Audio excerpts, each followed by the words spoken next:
welcome back, everybody, to yes, of course, another episode of My Last Brain Cell.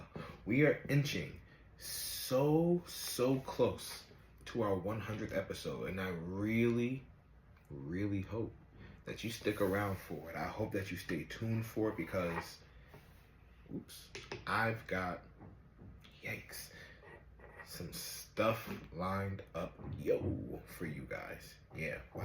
I'm gonna say it much sooner than I usually do. Please, guys, I really would appreciate any and all support when it comes to Mission 1K, trying to reach 1,000 subscribers before the end of 2025. It would mean a lot if you guys tell a friend, to tell a friend, to tell a friend. You know what I mean? It means a lot. So make sure that you like this video. Make sure you comment when I'm asking you to. And please, if you are viewing this, make sure you subscribe. From what I understand, it only enhances your viewing pleasure. So you might as well subscribe. Question of the day, my friends. You know, I always got a question for y'all. I'm really nervous about taking this piece, but I'm going to do it anyway. Question of the day, to once again continue with the theme of Marvel, because obviously we're on the same exact week, and still Captain America comes out this Friday. So question of the day for you guys, I already asked you which Avengers movie you think had the biggest cultural impact, but I am curious to know, which Marvel movie do you think had the biggest cultural impact? Now, this means it does not include the Avengers films, right? So you got to remove those from the equation.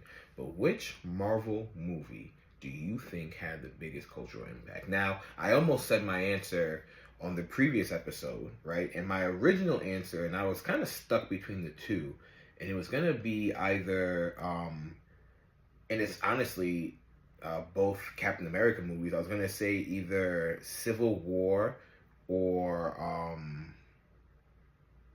Winter Soldier, right? But then talking to my friend now, and it could be because originally it was because he and I understood cultural impact differently. His answer was Black Panther, but when he said that, I was kind of like, hold on, he's not wrong.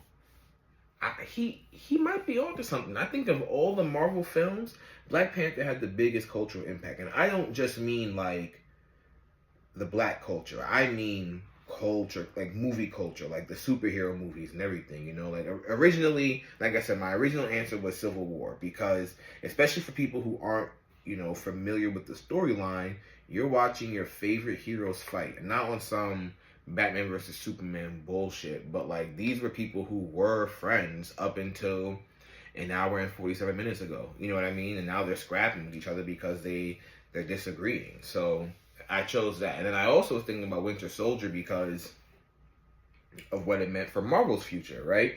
Hydra had infiltrated S.H.I.E.L.D., right? So that meant that there was a lot of things that you had to doubt. Like, what was real, what was fake, who's friend, who's foe, right? Ooh, this is looking real scary, right? Who's friend, who's foe, and that's what led to the events of Age of Ultron, right? Which then obviously led to the subsequent events thereafter. But when he said Black Panther, I really thought about it, and it makes sense. I saw Black Panther twice its opening weekend. I saw it once with my girlfriend at the time, and then I saw it again by myself. And both times I went, the theaters were sold out, right? I had got mine and my girlfriend's ticket in advance, and then I was like, I gotta go see that movie again. And I ended up buying it for the next day in a sold out theater. So I was like way up in the top in the last solo seat. And I'll never forget, when the movie ended, I could hear people crying. Now,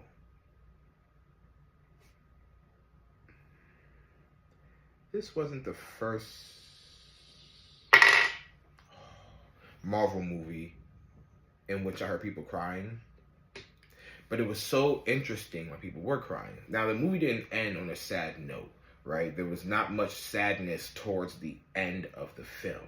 People were crying, and for the record, it was mostly white people, but people were crying because they were just like, wow, this movie is so beautiful. And when he said Black Panther, it made me think back to that moment, like, yeah, like, it impacted the world, it impacted Marvel, you know, meant a lot for Marvel's future as well, just as far as having Wakanda in the Infinity War as a battleground for Infinity War, seeing T'Challa's growth as a king for the first time since his father's died, seeing what he does.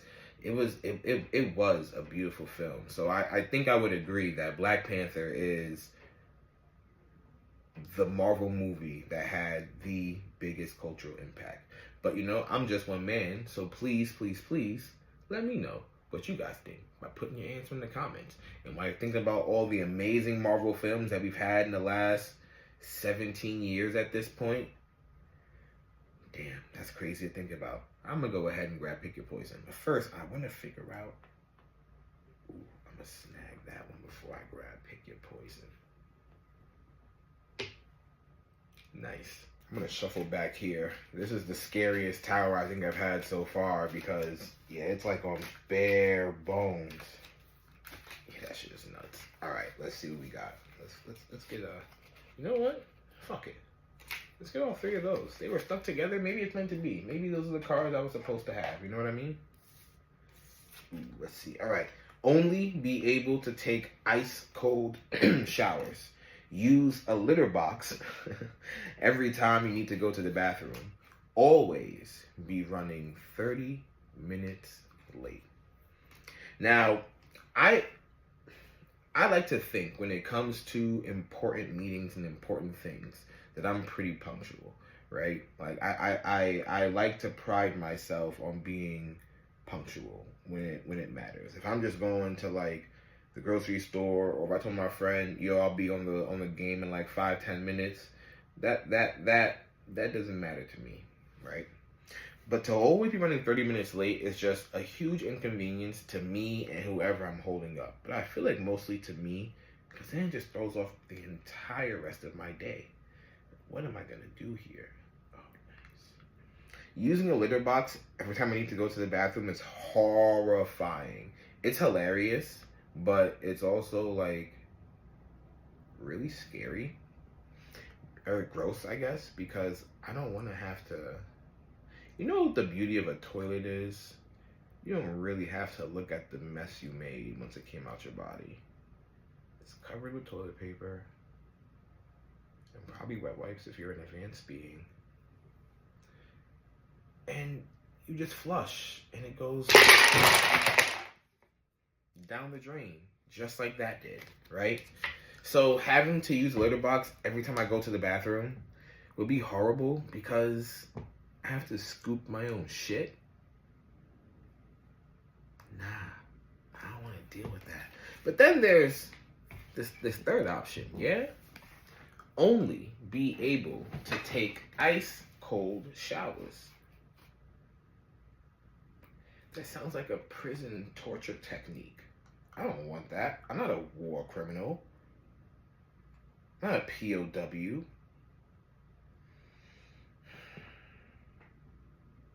See, part of me thinks the only sensible answer is always be running 30 minutes late. But then again, like, if you're running late to an appointment these days, they cancel on you. They don't play any games. They don't want to hear it. You're late.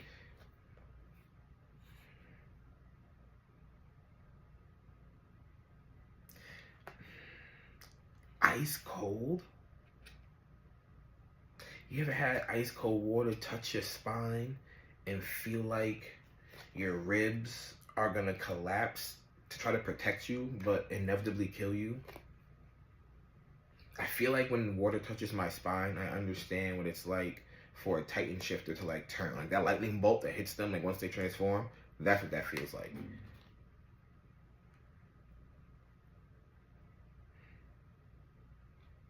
Why did I choose these three?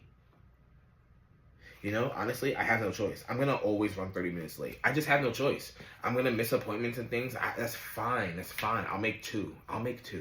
And I'll just run late to the first one and then be there for the second one. I'll figure it out. Because I'm not scooping my clumpy piss or my shit. I'm just not fucking dealing with it. And I'm not getting in an ice cold shower. If it said cold shower, fine. Ice cold, negative.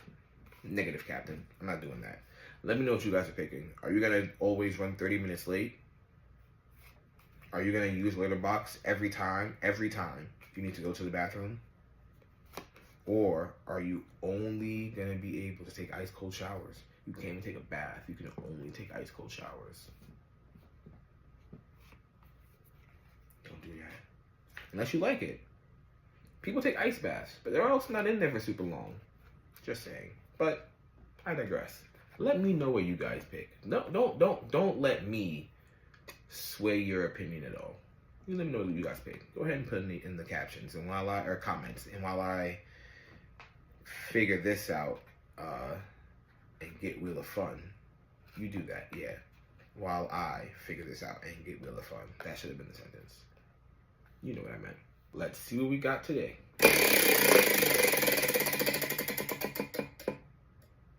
The gym. Yo, it's been a long time since I talked about the gym. The gym's going pretty good. I've revamped my diet because I genuinely can't eat the same food every time. I've been really good at tracking my calories, including sauces, including drinks. I definitely go over like my daily limits on certain things, like carbs and fats, because I'm trying to prepare mentally and physically and taste bud wise to embark on the carnivore diet for when I inevitably do 75 hard. And I'll bring you guys along for that ride too. But I've been eating a lot of eggs and bacon and just things that probably have a lot of fat in them. But I've been tracking my calories and doing really good.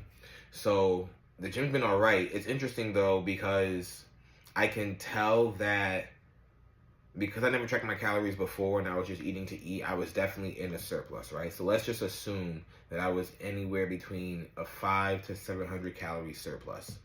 So I was probably taking in between 2,800 to 3,000 calories a day, right? Because I was doing that, my strength was definitely a lot better. And I can tell in certain lifts now that it's been 3 weeks since I started my diet. And my diet is, again, just as far as making sure I track what I'm eating and just not eating like a bunch of shit. My strength has decreased, not drastically nor dramatically, but enough that I definitely noticed that lifts I used to do really well with, I struggle with a little bit now. Like I have to really squeak those last couple of reps out, or like take a little bit and do it. What the funniest thing is, like, it's mostly my upper body workouts that seem to struggle. My legs are just, and have always been, gigantic, so my leg workouts are still pretty decent. But yeah, my upper body ones have been slacking a bit. But again, nothing too crazy. One thing that's also been interesting since I kind of started my diet too is that I haven't been taking pre-workout. I've been drinking Dubby, Dubby.gg, code MLBC to save yourself 10%. I've been using Dubby and just putting creatine and L-citrulline in it as opposed to using my pre-workout and then adding those things in there as well.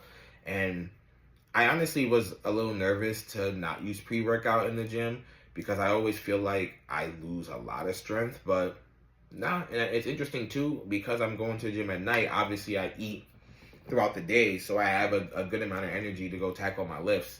I don't know how it'll be when I go back to the gym in the morning, because when I do 75 hard, I'll do my lifts in the morning, go to work, and then do my second outside workout after work. And my outside workout is literally just going to be like a 3-mile walk, and then call it a day.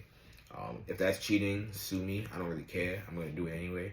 But yeah, man, the gym's been good. I really enjoy the gym. I'm building a new playlist for 75 hard. I think I mentioned that a little bit ago.